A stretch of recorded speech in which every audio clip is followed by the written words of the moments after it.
Three, two. There we go. Hello, this is Joe Sonona with Sonona Speaks Seminars, and this is Coffee Talk with the Listing Pros in Real Estate. And my guest this week is Jerry Cibulski from C21 Albertson Realty. How are you, Jerry? Awesome. How are you? I'm great. Tell the audience who you are, where you're from, how long you've been in real estate. I am from the North Fork of Long Island. So what I like to say is if you're in New York City and Brooklyn, Manhattan, and you head down to the end of the island, you got to make a left or a right. If you make a right, you're on the South Fork, which is the Hamptons. I'm on the North Fork, north of the South. And that actually leads into my actual North show Fork.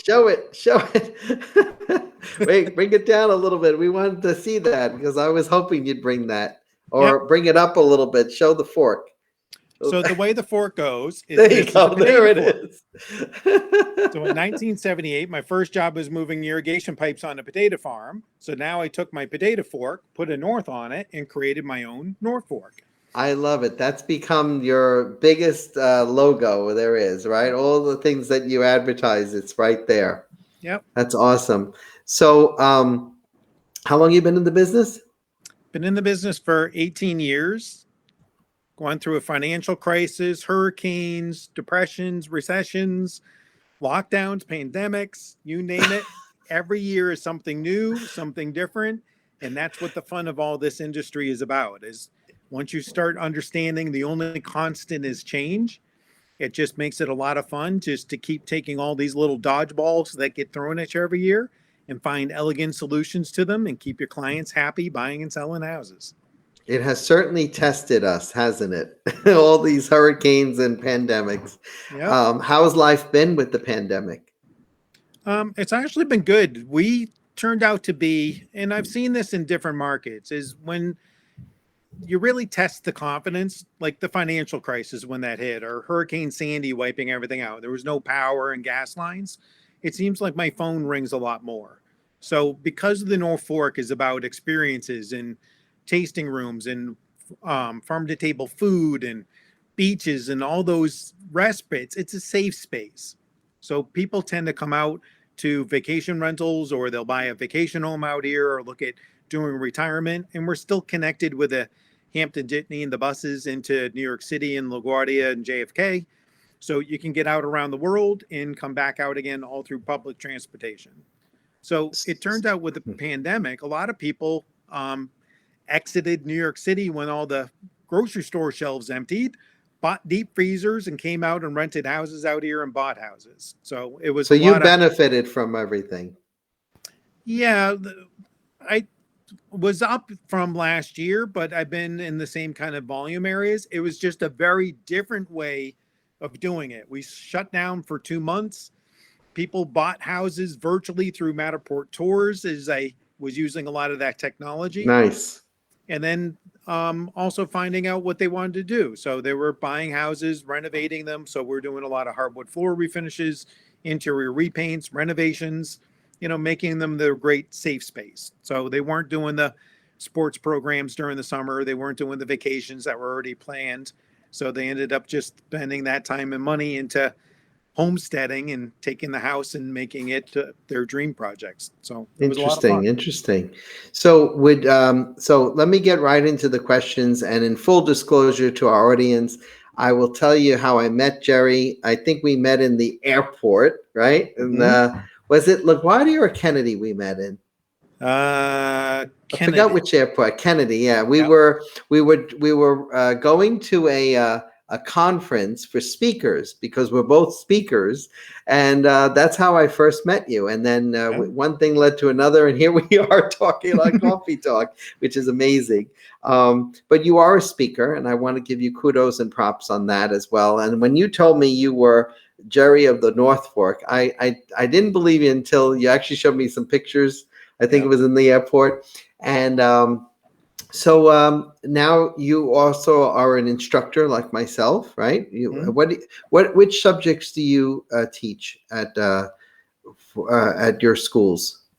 I've done resort and second home, which is an NAR designation. Right. So RSPS, which is very applicable to a lot of different markets. And now with a pandemic, a lot of people are tuning in instead of coming to the classroom. We're doing them virtually. So we're getting people from all over New York State that are looking at lake regions and river regions, snow areas, as well as the East End of Long Island. So it really kind of picked up a lot of attendance for people to look at that opportunity. I also speak on branding and marketing. So if you go onto my Instagram, Jerry Knows Norfolk, or the Jerry Cibulski team at C21 Albertson Realty on Facebook, you'll see all that marketing tools that come in through those different segments. So the speaking kind of led into that. I also do some sessions on smart home technology, so people can sit in their bed at night, get up in the morning and say, oh, I need to preheat that floor underneath. Is that what they do? Yeah. I thought they look at that show on what was it, Bravo or something like that, or cable, and they sell these $1 million homes over there by you. Is that what goes on, or is it more very intricate than what you see on television? They're looking more at what fits their lifestyle. So having remote access to the heating and air conditioning systems, to be able to handle temperatures before they come out, or if somebody's left for the weekend and they didn't turn the thermostats back down again, they can get to that. They like remote access window blinds, so they can get those up and down depending on what the load is for their electric use. I'm also seeing a lot of camera systems, so that way for getting windstorms or snowstorms, they can keep an eye around the property without asking somebody to go over to check on it, or if they're having service done for their heating systems or house cleaners and that, they can keep an eyeball on what's going on when they came and when they left. So there's just a lot of those resources coming in. Seems to me like you're doing more than just listing. You're getting more into the deeper into the listing and marketing and setting it up and staging it, right? Yeah. It becomes so. Is that the secret to your secret sauce of listing? Is getting this all done? I just looked over the years. Is when I first started, it was, well, who's going to want to list and sell with me when you've got all these brands that are out there? So now they got to pick my brand. Then they got all the offices, and then they got to pick our office, and then they've got all the agents within that office. So I'm like, that's a lot of decision trees to come down through to get me on the phone. So I started looking at, well, how can you build that out? And I had buyers coming out for these second homes, finding things they liked about individual properties, and then trying to pull them all together and Frankenstein them into one. So if you could give me that neighborhood with this view, with that master bedroom in this house at that price point, that's what we want. So after a couple of years of that, I was like, well, some of these houses easily would work with some simple renovations and changes to them. So why don't we start looking at doing that? So we started with renovations. Then I had some builders that were putting up spec houses. So they would go to the architect, build out the house, list it with me. So I started staging them, because when they were walking through them, they couldn't picture how big the kitchen was for the table to be able to go in, or how big the bedrooms were going to be. So staging came into some of those elements. And then as that time went on, I realized, well, why don't I take all this knowledge that I have? Because as the ladies come through the properties, they're not holding that information to their chest. So when they're talking about, I like this, why would they have picked that? I want double sinks in the master. Single sinks aren't going to work anymore. I said to the builders, why don't you let me work with the architect, design what they're looking for in the market, and build to what the market's demanding for. So we started doing that about 10 or 11 years ago. And then that's evolved now that we find the right lot locations, design out a house that fits that location in the neighborhood, stage them, list them, and sell them. So that also led into renovations, building up to that same level. So we had some people that bought during the pandemic that said, I need a finished basement for the grandkids. We need a pool out in the backyard for everybody. So can these things be done? So all of a sudden we were going in, I'm working with the architect, designing out the building plans, submitting them by envelopes because the building department was closed, so you couldn't go into the counter, doing virtual meetings with all the different contractors to get all those set up, and then hiring it and setting all back out into production. So do you use any special technology to market? You mentioned Matterport. So is that one of your special technologies, or is there more? Yeah, any of the technologies that I'm using, it's got to be a solution to that person standing in front of me. So they're typically either a buyer or a seller or a renter. So I don't go into the shiny tools that are supposed to be some great resource that has no value to them. Right. So Matterport I found is effective is that's a technology that can scan from the basement right up through the second floor. And if you hit it the right way, you can get some exterior shots. So they can walk through it on their own. They can go upstairs, they can turn around, come back downstairs, look at the floors. Where if you do a video tour, I'm controlling that dialogue, how fast I went through the kitchen, through the living room, upstairs. And then I started looking at it saying, well, here's the living room. And I'd look at it saying, I think the couch was the clue. You didn't need to tell me that. So I Right. found our culture, people want instant for what they want and they have less patience. So put them in the driver's seat, but we still need to control the dialogue. So it created like a breadcrumb trail is I could give them that information that they felt that they were the decision makers and in control of their parts of it. But then when it went to the next steps with floor plans to tie in for room sizes so they could figure out furniture and design for what they were looking to fit out the different rooms to meet their specific needs. If we need to do renovations, they could send that on to the contractors to estimate out square footage for rooms for taking out carpets and putting in hardwoods or adding in closets if they didn't already have the configuration that they wanted with them. And then when the pandemic came in, that was something that we could text to other clients, or if they found a property they liked, it went out to their circle of influencers, so their family and relatives, they could send that information on to them too and share it. And then I realized you could link a video. So I could post a video on YouTube, link it into that Matterport tour. And not only did it show the house, but it could take a tour down to the beach that was in that neighborhood and back up to the property again. Well, I think that what you've done is kind of redefined the customer experience, and that kudos to you for doing that, because it has certainly benefited you because that's what people want. Now, what is going on at this moment? Are people, are they, how they flocked out to you? Are they still keeping their Manhattan residence? Is that where they're coming from, or are they coming from all over? Most of my clients seem to be Manhattan, Brooklyn, Queens, Gold Coast, Garden City area. Is most of that pipeline. We did see during the pandemic people that were local to the area then left. So they worked in New York City, had an apartment in Brooklyn because of business and meetings.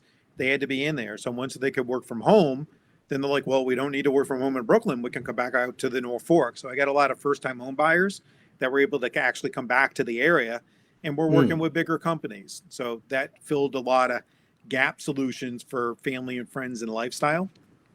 And then we Well, also that's started great. seeing a lot of people in the city saying, we got a beautiful apartment, but with a 2 or 3-year-old in one open living room, dining room, kitchen that only goes for so long before they need some Sure, space. sure. And then they started looking at if I could find homes with, a Zoom room.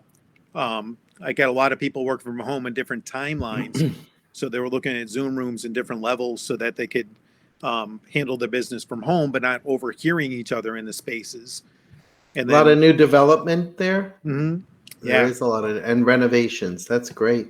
yeah, there's 8 different new constructions in development now, and it's adding in some of these elements like Zoom rooms and finished basements with full Zoom bathroom. Yeah, rooms. Who would have thought that that would be a necessity, right, for it us? is. We had somebody that came out as an attorney, realized that he can work from this area for another year. He was putting his game on home office in the basement, but the basement wasn't deep enough. So we were spending a lot of money to dig the floor out, make it Wow. 2 feet deeper in order to get the layout that he wants. So the new constructions are doing that right from the start. Wow, that's great. That's really great. And what's the price tag on all this? So, roughly, average home. Most of something that was built about 15 years ago in a beach neighborhood, those are running around 750, 850. If I have something as new construction, they're running $1.2 million to $1.5 million in a beach neighborhood, and then Okay. waterfronts are 2 million and up.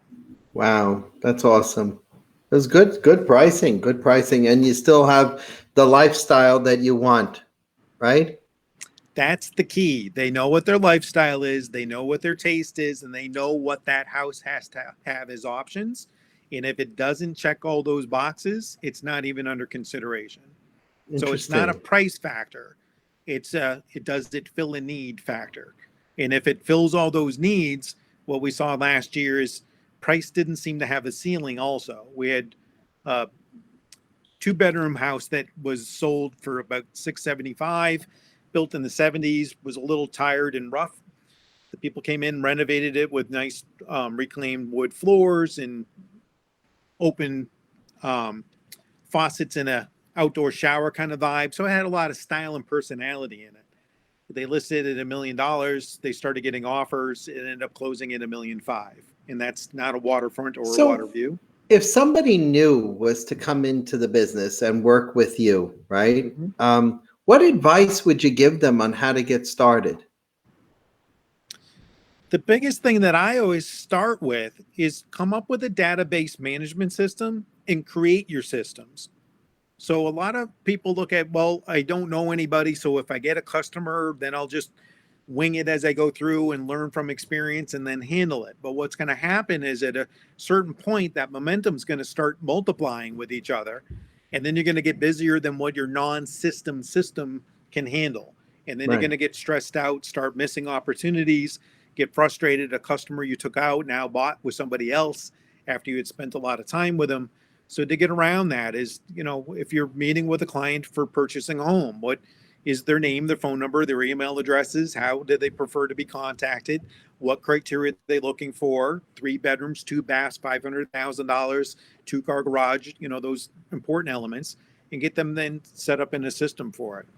And then what service providers in that they're using. So when the right properties come on, all those answers are already in place. You don't want to be trying to figure that out when there's multiple offers going on and Right. you're missing into Right. somebody else.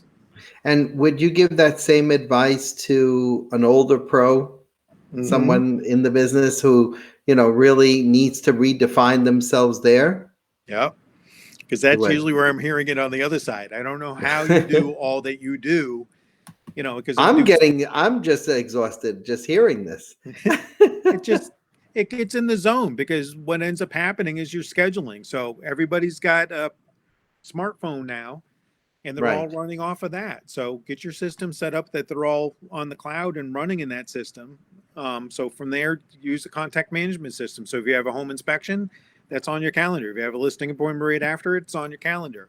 If you've got emails that are going back and forth, it's linked to those contacts so that you can find that data a month later after you had emailed something if you need it, a copy of a survey or a home inspection report or whatever they may be, because it's always those inopportune times. You're at the coffee shop in the morning getting your cup of coffee, getting ready to start your day, is when that phone rings and it's somebody saying, oh, I'm ready to buy a house. I got your name and phone number. Do you have a minute? So it's never when you're sitting at the desk with a pen and paper as those things are happening. So it's getting into understanding your technology on your phones. So Yeah, using the that's notes another app on your thing. Yeah, phone. exactly. Yeah. Yep. Yep. And we know that too well as instructors as well. When we Mm-hmm. try to teach people in our classroom, they're like, how do you do this again? The big fear that people go in is as you get older, you make decisions based on your comfort zone. So the shoes that you're wearing Right. and what your experiences have been. And they put all that in their head. And what I try to say is nobody dies at the end of the day for any of these things that we're doing. Social Right. media, Instagram, posting 24-hour stories on Facebook or whatever they may Well, be. I like yours. I mean, yours is you're turning over deals, with that fork of yours, and you're making things happen, which is nice. And you're taking it in stride so that, you're making it look very easy, which is nice because as a pro yourself, you're inspiring the new, the older in the business, Mhm. and people are going to take a turn, a page from you as well. Tell me, fiduciary principles of our business, the backbone of our business. If you had to pick one of the fiduciary duties in old car, that acronym we always have, um, obedience, loyalty, disclosure, confidentiality, accountability, reasonable care. which one would you pick, Jerry? And I know this is a loaded question, but if you had to pick one, which one would you pick, Jerry Cibulski, and why? It starts with a C because my last name starts with a C, and it's confidentiality. Okay. And this is why. From that one point, all the rest of your professionalism and reputation will stay in lockstep.